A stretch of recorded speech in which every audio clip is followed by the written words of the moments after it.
اعوذ باللہ من الشیطان الرجیم بسم اللہ الرحمن الرحیم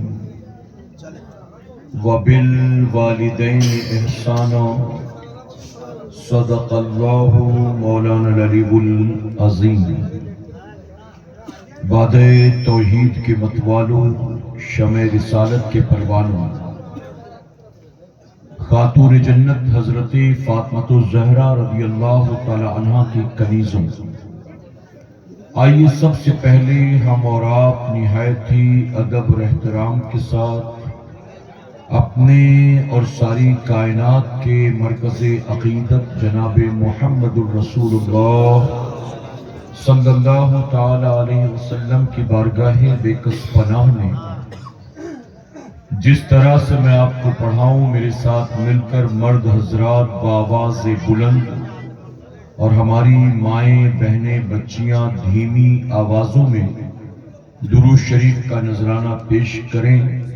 پڑھیں الصلاۃ والسلام علیک یا رسول اللہ۔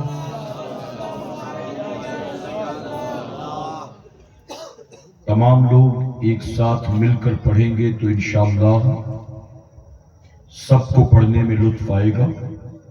تو دو آدمی پڑھ رہے ہیں، باقی خاموش ہیں، ایسا نہ ہو۔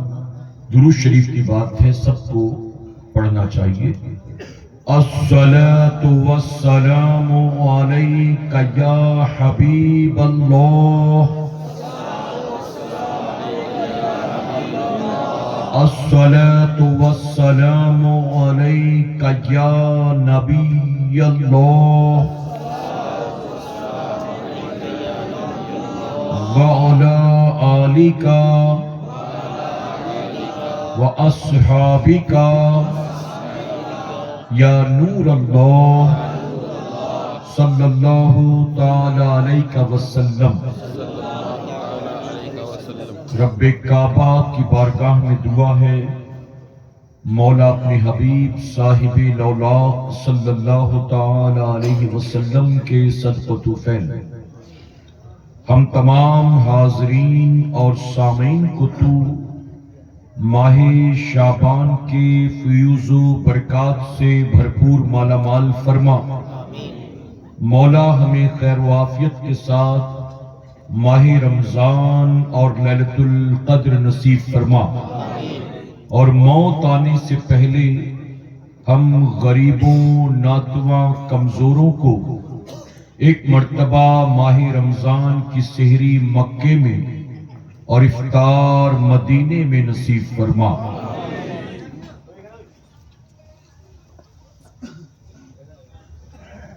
وہ معزز تھے زمانے میں مسلمان ہو کر،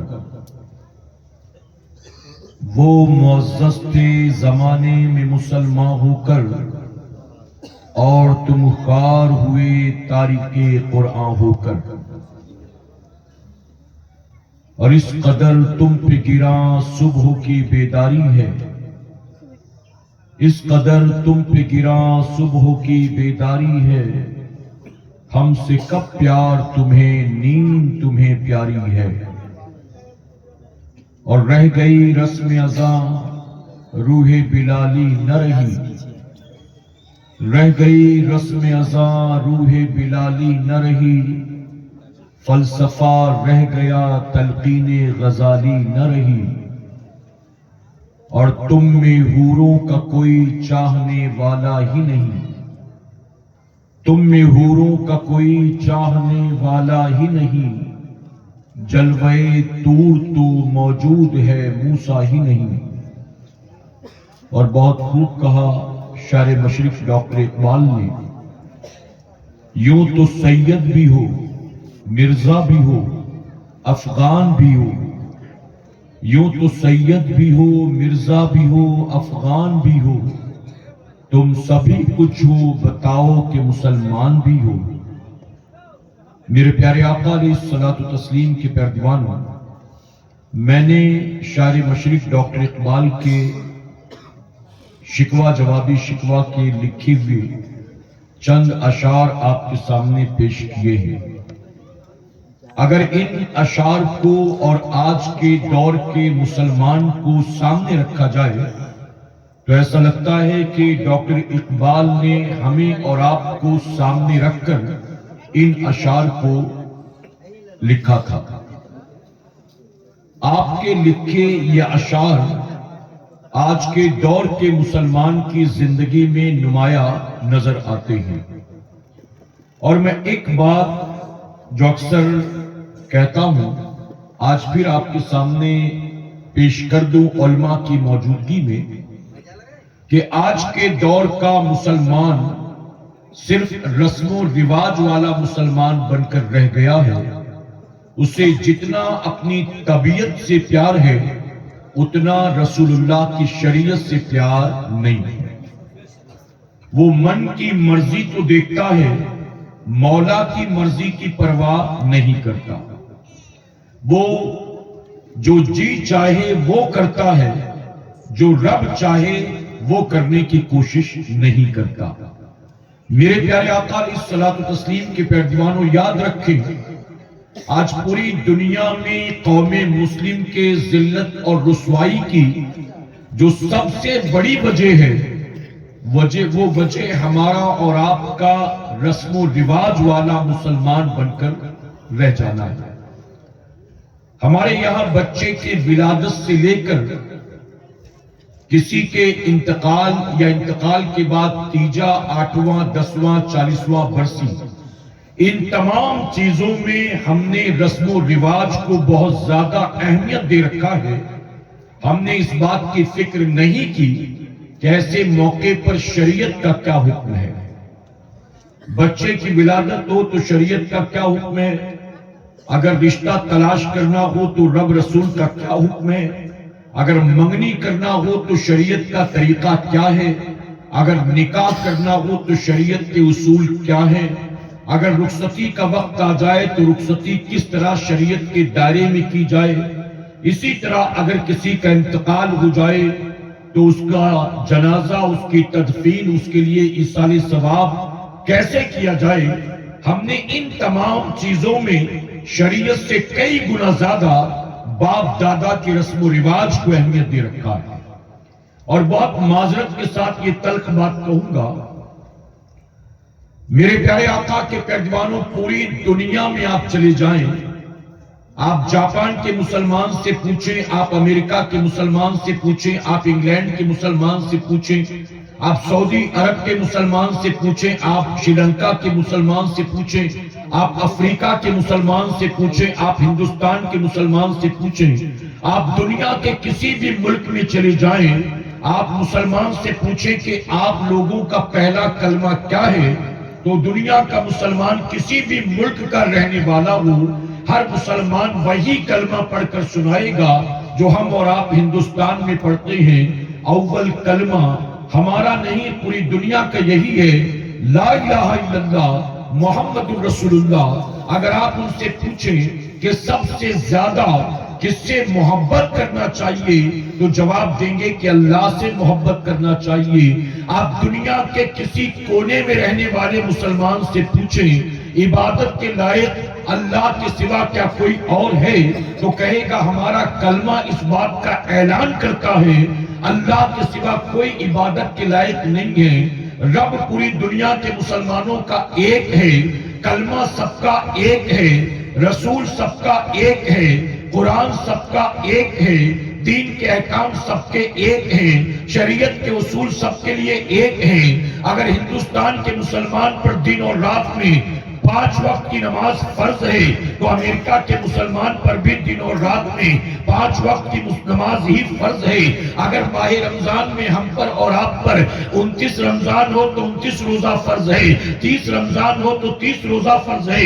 اسی طرح امریکہ کے مسلمان کو بھی دیکھو تو اس کے لیے ڈسکاؤنٹ نہیں ہے، اس کے لیے کوئی چھوٹ نہیں ہے۔ اگر 29 تاریخ آئی تو 29 روزے رکھے گا، 30 تاریخ آئی تو 30 روزہ رکھے گا۔ اگر ہندوستانی مسلمان زکات 2.5% نکالتا ہے تو امریکہ والا کتنا بڑا امیر کیوں نہ ہو اس پر بھی زکات کے احکام یہی ہیں۔ قربانی جن صورتوں پر ہم پر واجب ہوتی ہے اسی صورت میں قربانی دنیا بھر کے کسی بھی مسلمان پر واجب ہو جاتی ہے۔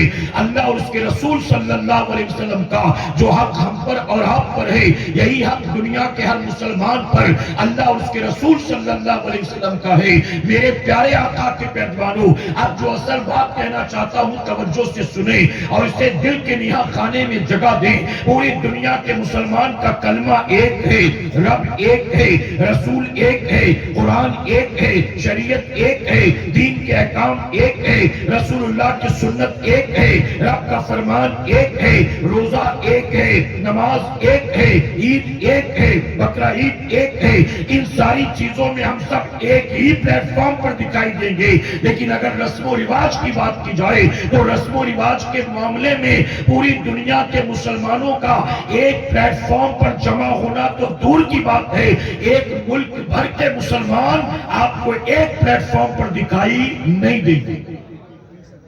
شادی بیاہ کی بات ہو، یو پی والوں کی شادی کا طریقہ الگ، بنگال والوں کی شادی کا طور طریقہ الگ، گجرات والوں کی شادی بیاہ کے طور طریقے الگ، مہاراشٹر والوں کے شادی بیاہ کے طور طریقے الگ، گلبرگہ، حیدرآباد، یادگیر چلے جائیں وہاں کے مسلمانوں کے شادی بیاہ کا طور طریقہ الگ۔ کہیں جگہ ہو رہا ہے، کہیں شادی سے ایک رات پہلے ڈانڈیا کھیلا جا رہا ہے، کہیں شادی سے ایک رات پہلے مسلمان بیچلرز پارٹی کر رہا ہے۔ میرے پیارے آقا کے پیروانوں، جب دین ایک، دین کے احکام ایک، رب رسول ایک، قرآن ایک، تو پھر رسم و رواج کے معاملے میں سب جدا جدا کیوں ہیں؟ تو وجہ صرف ایک ہے کہ مسلمان رسول اللہ کی شریعت سے اتنی محبت نہیں کرتا جتنا اپنی طبیعت سے محبت کرتا۔ بتائیے ہے کہ نہیں؟ میرے پیارے آقا علیہ الصلوۃ والتسلیم کے پیروان، اور بہت معذرت کے ساتھ میں کہوں گا، یہ معاملات صرف بے پڑھے لکھے مسلمانوں کے نہیں ہیں، بلکہ پڑھا لکھا طبقہ بھی اس میں مبتلا ہے۔ وہ جو پڑھے لکھے مسلمان ہیں، میں آپ کو ایک ایگزامپل دیتا ہوں۔ کسی گاؤں میں مسجد کے صدر صاحب تھے، گاؤں کی سب سے معتبر شخصیت تھی جنہیں لوگ حاجی صاحب کہتے تھے۔ حاجی صاحب کی بیٹی کی شادی ہو رہی تھی، تو بیٹی کی شادی کے موقع پر حاجی صاحب کے یہاں بھی وہی سب کچھ ہو رہا تھا جو عام مسلمانوں کے یہاں ہوتا تھا۔ حاجی صاحب اپنے گاؤں کی اتنی جانی مانی شخصیت تھی کہ جمعہ کے دن اگر جماعت کا وقت ہو جائے اور حاجی صاحب مسجد میں دکھائی نہ دیں تو مقتدی خود کہتے تھے امام صاحب سے کہ حضرت ذرا رکیے، ابھی حاجی صاحب نہیں آئے۔ حالانکہ شریعت کی طرف سے یہ اجازت نہیں ہے کہ امام کسی مقتدی کا انتظار کرے۔ حکم یہ ہے کہ اگر جماعت کا وقت ہو جائے، صدر صاحب نہیں آئے تو جماعت کھڑی ہوگی، چیئرمین نہیں آیا جماعت کھڑی ہوگی، خزانچی نہیں آیا جماعت کھڑی ہوگی، پیر صاحب نہیں آئے تو بھی جماعت کھڑی ہو جائے گی، شیخ الحدیث صاحب نہیں آئے تو بھی جماعت کھڑی ہو جائے گی۔ اگر جماعت کا وقت 1:30 بجے ظہر کی جماعت ہے اور امام مسجد میں موجود ہے اور جماعت کا وقت ہو گیا، ایگزیکٹ 1:30 بجے جماعت کھڑی ہو جائے گی۔ لیکن اگر فرمایا گیا امام کو آنے میں تاخیر ہو گئی، سوائے امام کے کسی اور کا کبھی انتظار نہیں کیا جائے گا، امام کا انتظار ہوگا۔ جماعت کا وقت ہو گیا، سارے آگے، امام صاحب نہیں آئے تو امام صاحب کا 2 منٹ، 4 منٹ، 5 منٹ، 6 منٹ انتظار ہوگا، سوائے امام کے کسی کا انتظار نہیں۔ لیکن گاؤں دیہات کی بات تھی، لوگ کہتے تھے حضرت رکیے ذرا حاجی صاحب آ جائے۔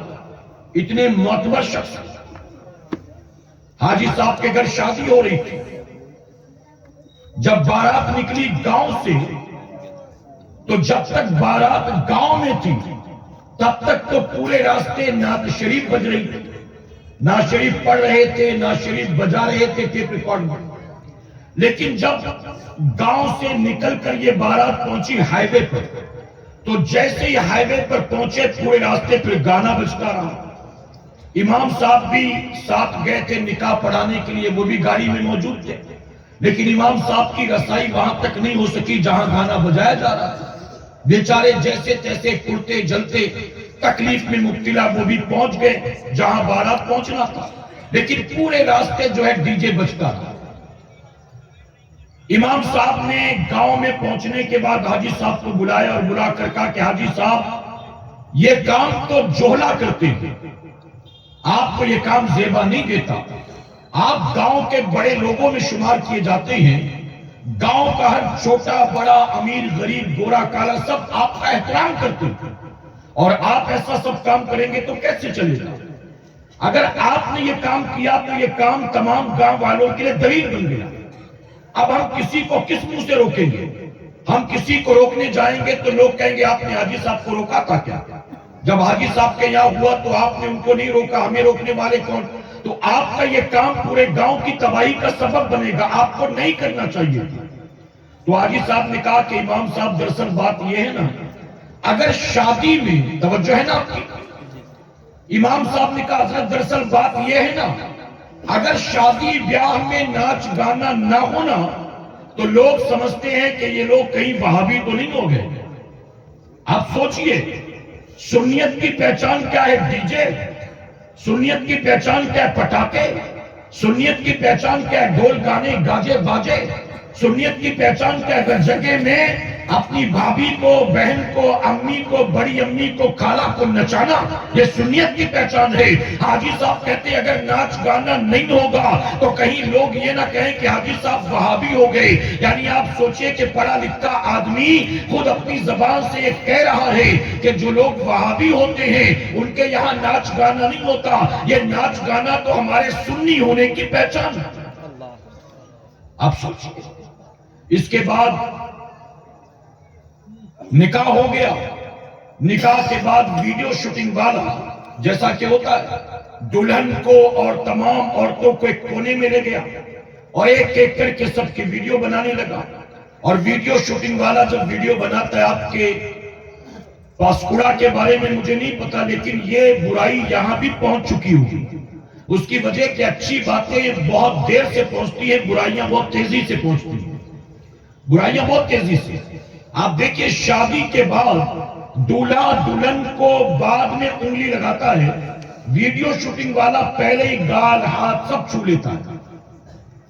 دلہن سے ہاتھ پکڑ کے کہتا ہے ہاتھ تھوڑا اوپر کرو, یوں پکڑ کے کہتا تھوڑا سا ایسے کرو, اچھا وہ ہاتھ ایسے کرو, اس میں دولہے کا فوٹو ڈالے گا. دلہن سے کہتا ہے ایسے ہاتھ کر کے پھر ایسے ہٹاؤ, اس میں دولہے کا فوٹو ویڈیو آئے گا ہاتھ میں. یہ سب ہوتا ہے کہ نہیں ہوتا؟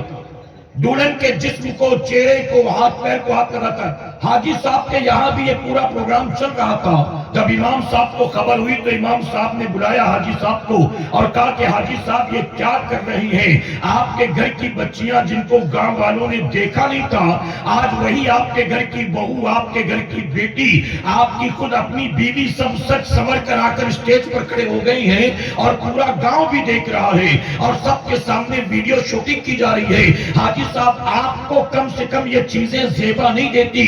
اپنے گھر کی لڑکیوں کو منع کرو, اپنے گھر کی عورتوں کو کہو کہ یہ پردہ کر لیں. تو جانتے حاجی صاحب نے کیا کہا؟ حاجی صاحب نے کہا حضرت آپ جائیے بیٹھیے وہاں اطمینان سے, آپ پریشان مت ہوئیے. ارے یہی تو عمر ہے, آج ان کو جو کرنا ہے کر لینے دیجئے. خوشی کا موقع ہے, یہی تو عمر ہے ان لڑکیوں کی, آج جو کرنا ان کو کر لینے دیجئے. نہ ان کو میں روکوں گا نہ ان کو آپ روکیے گا. آخرکار امام صاحب کے برداشت کی حد ہو گئی. امام صاحب نے اپنی امامت کو داؤں پر لگاتے ہوئے کہا لا حول ولا قوت الا باللہ. حاجی صاحب لعنت ہو آپ کی عقل پر.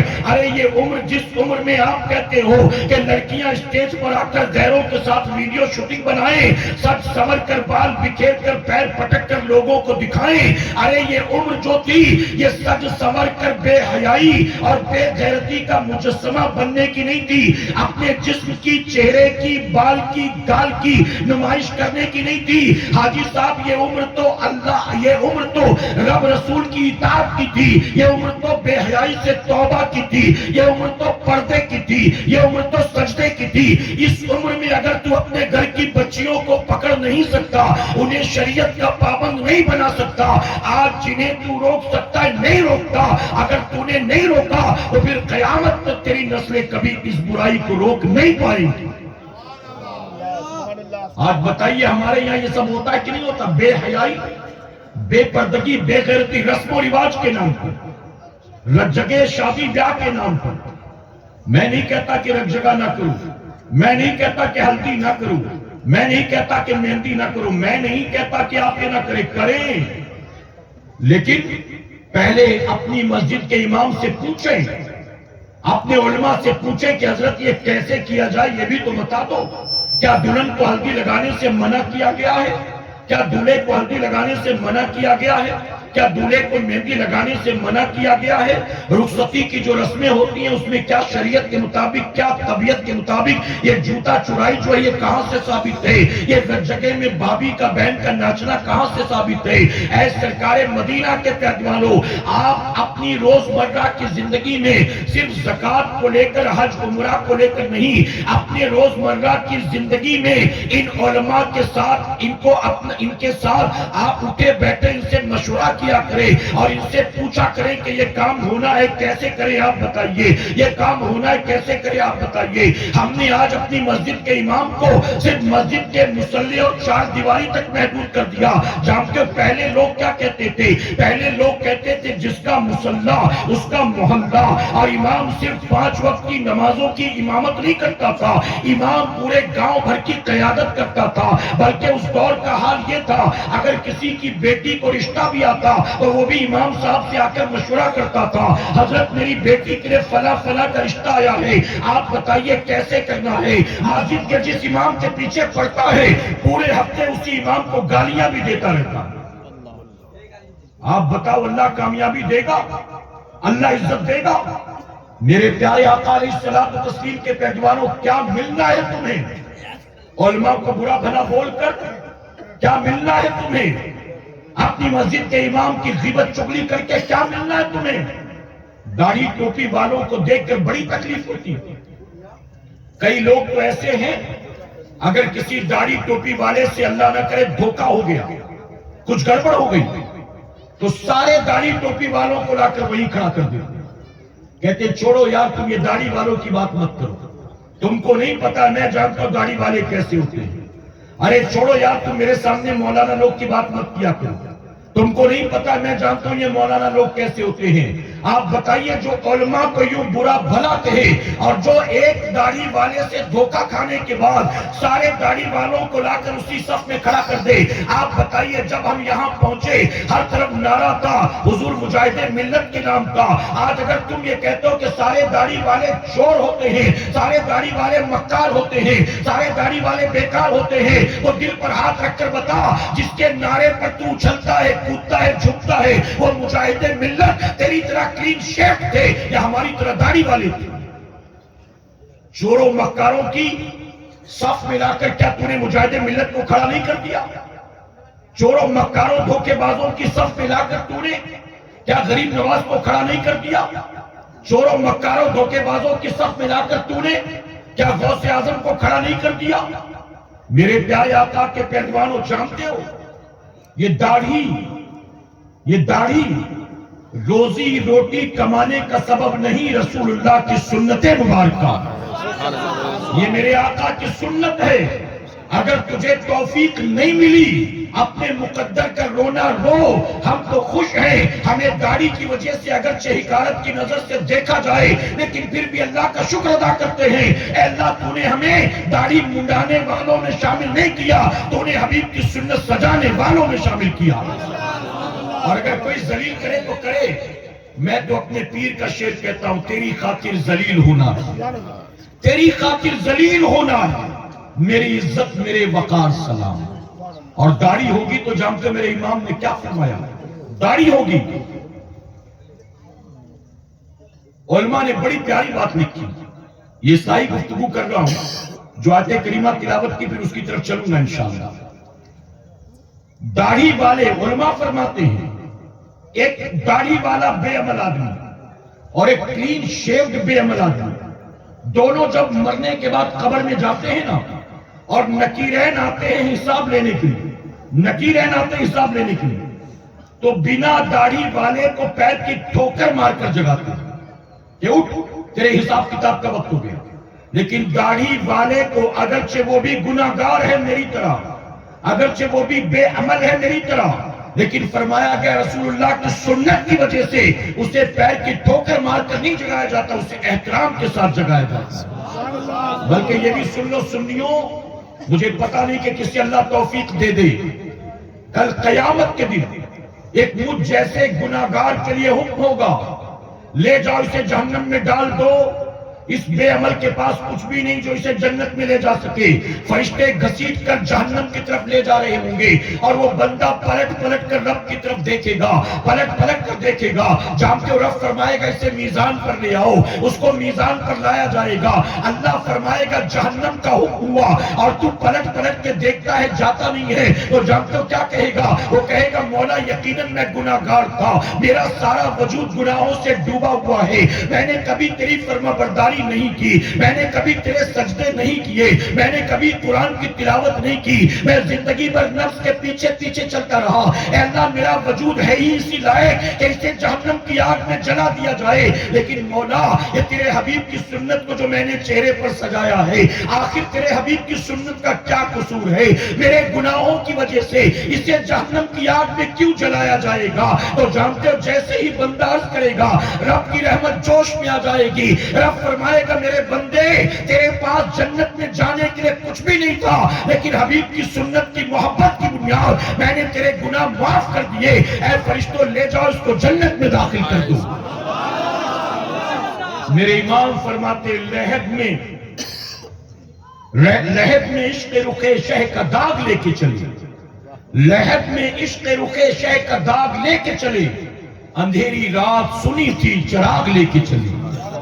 آپ جب ایک توجہ ہے نا آپ کی، ایک لڑکے کی جب دوستی مولانا صاحب سے، حافظ صاحب سے یا مبلغ صاحب سے ہو جائے، 18 20 21 سال کا لڑکا وہ عہد کر لیتا ہے کہ میرے چہرے پر کبھی ریزر نہیں چلے گا، میں کبھی حضور کی سنت کو نکال کر نالیوں میں نہیں پھینکوں گا، میں حضور کی سنت سجاؤں گا، ارادہ کر لیتا ہے۔ جیسے ہی داڑھی رکھنے کا وہ ارادہ کرتا ہے نا، دوست احباب اڑوسی پڑوسی بعد میں پہلے اس کا اپنا گھر اس کا دشمن بن جاتا ہے۔ اس کی ماں کہتی ہے کہ یہ کیا شکل بنا رکھی ہے، ایک بار شادی بیاہ ہو جائے، کام دھندے پہ لگ جائے، پھر جو کرنا ہوگا کر، ابھی داڑھی واڑی رکھنے کی ضرورت نہیں ہے۔ باپ کہتا ہے میرے گھر میں رہنا ہے نا تو جا داڑھی منڈا کے آ، میرے گھر میں اپنے حساب سے نہیں میرے حساب سے رہے گا۔ 62 سال کا بوڑھا باپ ابھی بھی روز صبح اٹھ کے داڑھی منڈاتا ہے۔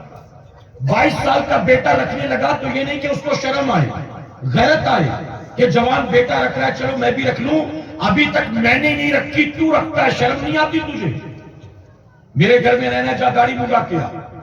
دوست کہتے ہیں کہ یار ایسا لگتا ہے جیسے جیل سے چھوٹ کے آیا ہے، ایسا لگتا ہے جیسے اسپتال میں بھرتی تھا ابھی آیا ڈسچارج لے کر، اگر تیرے پاس پیسہ نہیں ہے تو ہم چندہ کر کے دیتے، جا داڑھی منڈا کے آ۔ کیا شکل بنا رکھی ہے؟ بہن کہتی اپنے بھائی سے بھائی جب داڑھی نہیں تھی نا تو میری سہیلیاں کہتی تھی تیرا بھائی ایک دم سلمان خان دکھتا ہے، میری سہیلیاں بہت تعریف کرتی تھی اور مجھے بہت اچھا لگتا تھا، لیکن تیری داڑھی کی وجہ سے نا سہیلیاں میرا مذاق اڑا رہی ہیں، اگر تو میرا بھائی ہوگا نا تو جا منڈا کرا۔ پورا خاندان اس کے پیچھے لگ جاتا ہے، جا داڑھی منڈا کرا، داڑھی منڈا کرا، یہاں تک کہ ماں کہتی اگر تو داڑھی رکھے گا تجھے اپنی بیٹی کون دے گا؟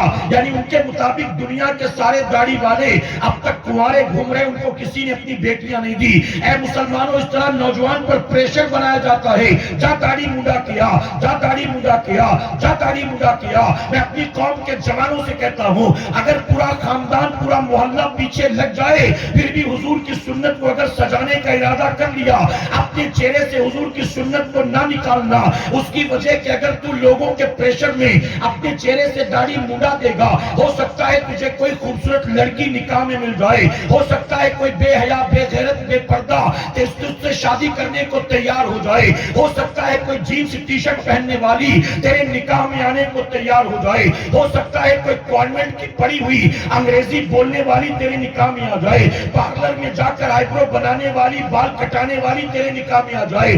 اگر تو نے اپنے ماں باپ کے پریشر میں آ کر اپنے چہرے سے داڑھی کو مڈا دیا تو تجھے دنیا میں نکاح میں ایک بے غیرت بے حیا بے پردہ بیوی ملے گی، اور اگر تو نے دنیا کے پریشر کی پرواہ نہ کی اور حضور کی سنت کو چہرے پر سجایا، اللہ کا وعدہ ہے اللہ داڑھی والے کو جنت میں نکاح میں 70 حوریں عطا فرمائے گا۔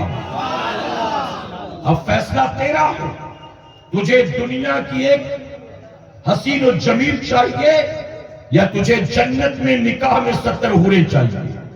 میرے پیارے آقا کے پیروانوں، اگر رسول اللہ کی سنت سجانے کی توفیق مل جائے تو اپنے رب کا شکر ادا کریں۔ آپ جانتے ہیں میرے آقا صلی اللہ علیہ وسلم کی بارگاہ میں ایک یہودی شخص آیا جو اپنے بادشاہ کا قاصد تھا، اپنے بادشاہ کا میسنجر تھا، یہودی تھا۔ حضور کی بارگاہ میں جیسے ہی حاضر ہوا، حضور اکرم صلی اللہ علیہ وسلم نے اپنے چہرے مبارک کو پھیر دیا۔ صحابہ نے کہا یا رسول اللہ، یہ آپ کے لیے کچھ پیغام لے کر آئے ہیں، آپ ان کی طرف توجہ فرمائیں تاکہ یہ میسج دے سکے اپنے بادشاہ کو۔ تو جانتے میرے نبی نے کیا فرمایا؟ میرے آقا فرماتے ان کے چہرے پر داڑھی نہیں ہے اور بن داڑھی والے مجھے اچھے نہیں لگتے۔ تو صحابہ نے کہا یا رسول اللہ صلی اللہ علیہ وسلم، یہ مسلمان نہیں ہیں، یہ یہودی لوگ ہیں۔ تو میرے نبی فرماتے اگرچہ یہ یہودی ہیں، کیا انہیں پتا نہیں ان کے نبی موسیٰ علیہ السلام داڑھی منڈانے والے نہیں تھے، وہ بھی چہرے پر داڑھی سجانے والے تھے۔ اے مسلمانوں، سوچو ایک لمحے کے لیے، اگر کوئی یہودی رسول اللہ کے سامنے آ کر کھڑا ہو اور داڑھی منڈا ہو تو رسول اللہ چہرہ پھیر لیتے ہیں۔ اب بتاؤ اگر یہودی داڑھی منڈا ہو، آقا چہرہ پھیر لیتے ہیں، کل جب تمہیں قبر میں دفن کیا جائے گا اور قبر میں رسول اللہ تشریف لائیں گے، اگر رسول اللہ نے قبر میں چہرہ پھیر دیا تو تمہارا کوئی پرسانی حال ہوگا؟ کوئی پرسانی حال ہوگا تمہارا؟ کیا وہاں باپ کام آئے گا؟ دوست کام آئے گا؟ بیوی کام آئے گی؟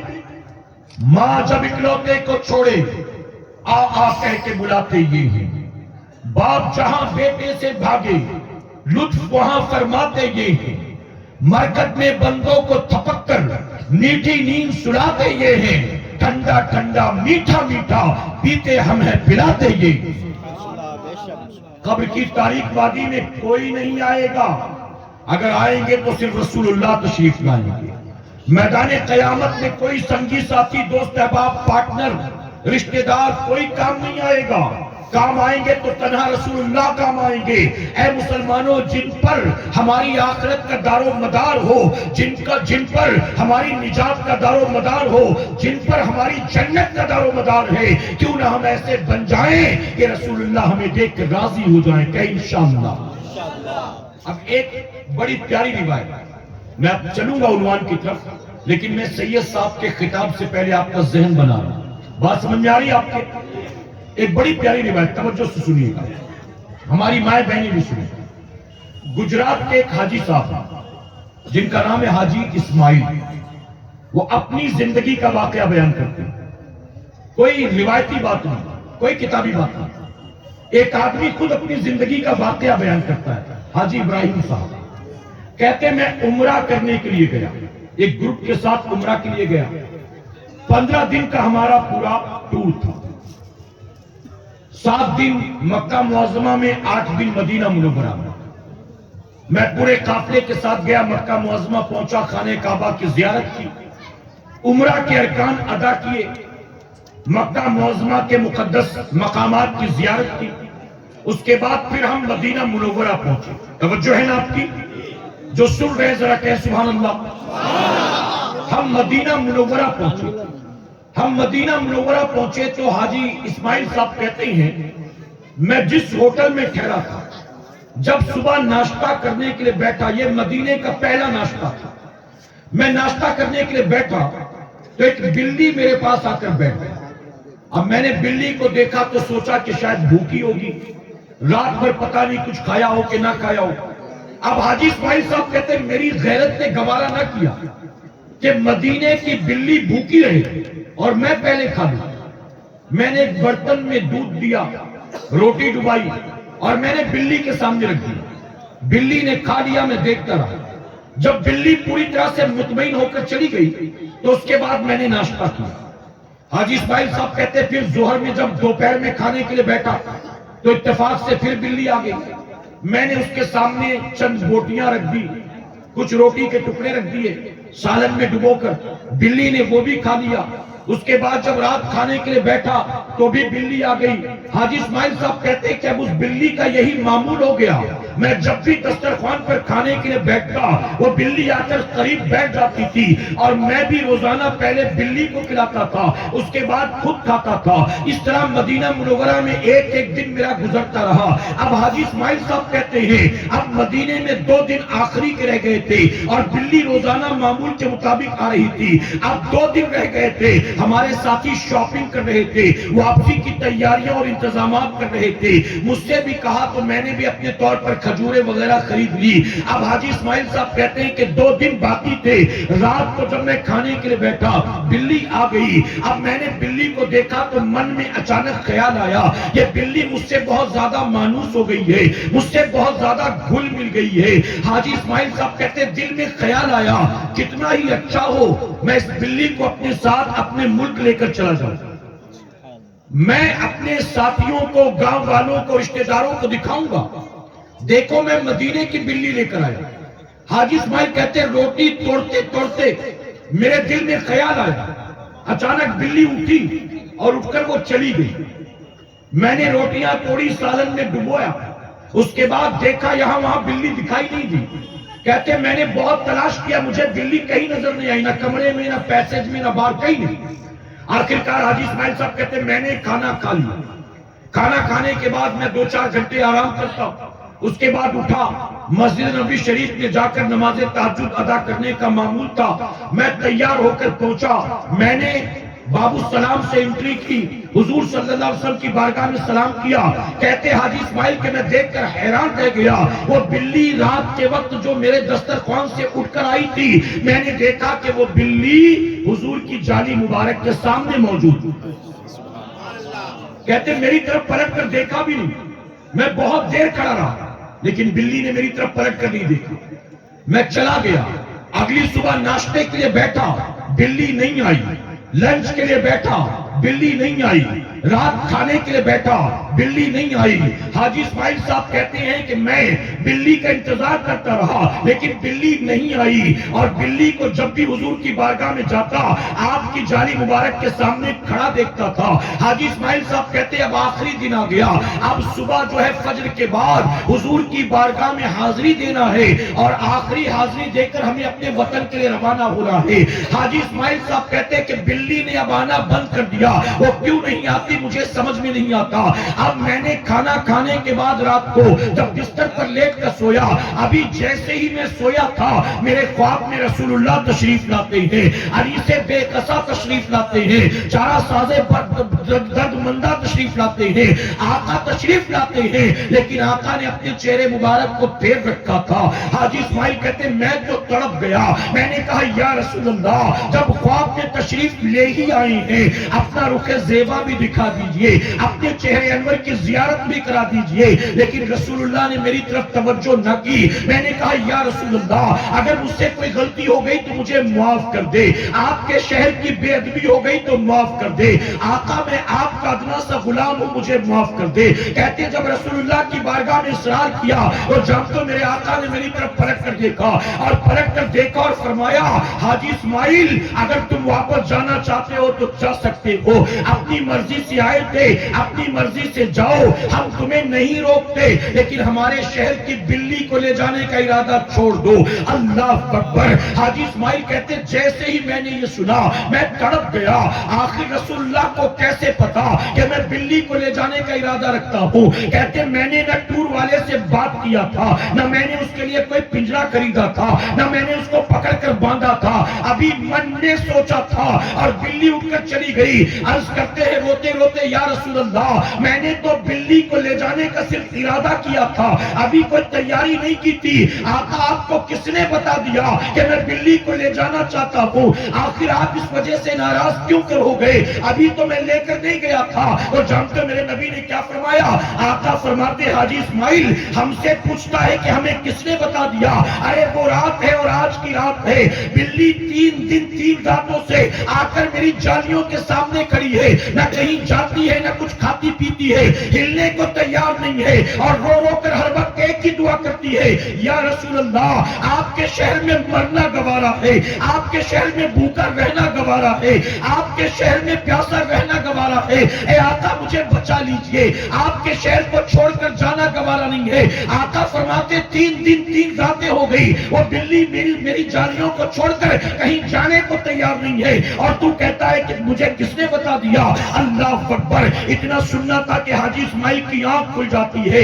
اے سرکار مدینہ کے پیغمبروں، اے پسکڑا کے رہنے والوں، ذرا سوچو اللہ نے ہمیں کیسا حبیب عطا کیا ہے۔ وہ مدینے کے تاجدار اپنے شہر کی بلیوں کی خبر رکھتے ہیں، اپنے ملک کی بلیوں کی بولیاں سمجھتے ہیں۔ کیا وہ ہم گناہگاروں کی خبر نہیں رکھتے؟ کیا وہ ہماری دعاؤں کو نہیں سنتے؟ کیا وہ ہماری التجاؤں کو نہیں سنتے؟ واللہ وہ سن لیں گے، فریاد کو پہنچیں گے، واللہ وہ سن لیں گے، فریاد کو پہنچیں گے۔ بس اتنا تو ہو کوئی جو یاد کرے دل سے، بس اتنا تو ہو کوئی جو یاد کرے دل سے۔ آج ہمارے یہاں جلسے بہت ہوتے ہیں، آج ہمارے یہاں نعرے بہت لگتے ہیں، آج ہمارے یہاں میلاد کی محفلیں بہت ہوتی ہیں، ہم یا رسول اللہ کے نعرے بھی لگاتے ہیں، لیکن دل پر ہاتھ رکھ کر بتاؤ ہم نے کیا کبھی دل سے حضور کی میلاد کو منایا ہے؟ ہم نے کبھی دل سے رسول اللہ کو یاد کیا ہے؟ اے سرکار مدینہ کے پیغمبروں، فرمایا کیا خوب کہنے والے نے کہا